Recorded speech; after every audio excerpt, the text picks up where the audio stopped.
I'm Brad Leavitt, president of AFT Construction. If you are a contractor, are into design or architecture, this is the channel for you. Hit that subscribe button, hit that little bell, that way those notifications come through every time we post a new video.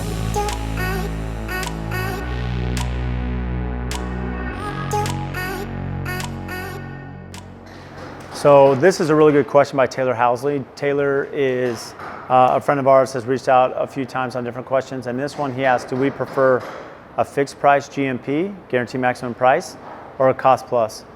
And really, let's explain the difference in those. So always it comes down to mitigating risk, right? Does the contractor take the risk or does the client take the risk?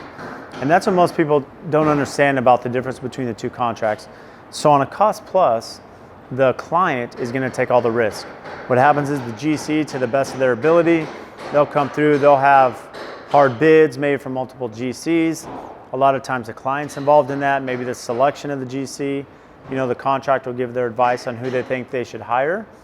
And then, but the client's the one who takes the risk, right? Because every cost that's incurred needs to go to the cost plus part of the contract. So if there's drywall dings and there's incidentals, which do happen, you need to make sure that there's contingency lines and that it's very clear that the client understands that there's a balance there, a budget to take care of those things that are going to happen throughout the course of construction. Then for unforeseens, we're here to remodel right now. One of the challenges on a remodel is you don't know everything that's in there. You can have great plans, a great architect, great designer, but as you open the walls, not everything's per plan and there's going to be changes. So cost plus, it's mitigating that risk. The homeowner's taking the risk as you find some surprises and communicate those and get those taken care of. From the GC side of a cost plus, they're going to be limited in the sense of, you know, here's their cost. They have a certain amount they can bill hourly for the supervision. They have a super amount for overhead. So it's a fixed fee. There's a lot of protection there from the GC. Now going to GMP, now the contractor is taking the risk. So in lieu of having an owner contingency line, there's typically a contractor contingency line.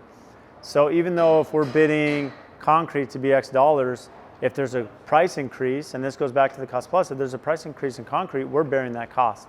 Unless it's excessive. Typically in most states it's 15%, then it can be negotiated even on a GMP. But if it's under that, the GC has to take it and you know they have to absorb that cost. On a cost plus, the homeowner would absorb that cost if there's a price increase. So that's really important to understand. On a GMP, the contractor, going back to, has all the risk. So for drywall, a lot of times there'll be dollars added in there as a contingency to take care of drywall punch and paint punch and these things at the end.